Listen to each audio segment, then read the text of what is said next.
Hello friends, welcome back to another blog. তো যাই হোক, আজকে আমরা সবাই মিলে একটু ভাবলাম মজা করব। তো সবাই বলছে সবার খিদে পেয়ে গেছে, কি করা যায়। আমি বললাম সবাই টাকা পয়সা বের কর, একসাথে কিছু খাওয়া যাবে। তো যাই হোক, চলো দেখি। তো আমি পেঁয়াজ কাটা শুরু করে দিলাম। পেঁয়াজ কাটা হচ্ছে এখন আমরা পেঁয়াজ কাটবো। সবাই আমার পাশে দাঁড়িয়ে দাঁড়িয়ে দেখছে, লাস্ট সাহেবের বেটিগুলো। আর আমার কষ্টটা দেখে আমার একটা বান্ধবী আমাকে হেল্প করছে। তো এখন শসা কাটছি, শসাটা প্রায় কাটা শেষে হয়ে গেছে। তো এখন যাই হোক, আমাদের কাটাকুটি কমপ্লিট হয়েছে। এখন সব কিছু প্যাক করে যাব এবারে আমাদের মূল উদ্দেশ্যে। তো আমরা মশলাপাতি সব একসাথে করলাম, করে আমি এই মুড়িটা দেবো এবারে। তো আমি মশলাটা মাখিয়ে মুড়িটা মাখাচ্ছি।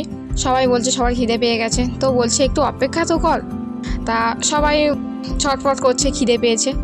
তো চলো, এখন আমার মুড়িটাও প্রায় মাখানো শেষে। এখন মুড়িটা মাখাচ্ছি, আর পাশে সব হাসাহাসি করছে, হাই হ্যালো করছে, আর আমি বেচারি কষ্ট করছি। সবাই লাফালাফি করছে খাওয়ার জন্য, কি আর করব। তো যাই হোক, আমরা এখন খাওয়া দাওয়ার কাছাকাছি চলে এসেছি।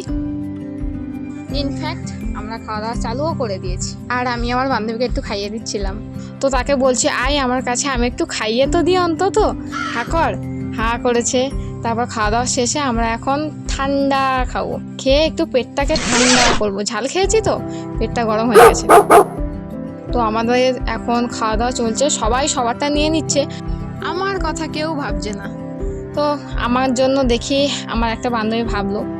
তারপরে সবাই খাওয়া দাওয়ার পরে এখন একসাথে হয়ে হাই হ্যালো করে গুড বাই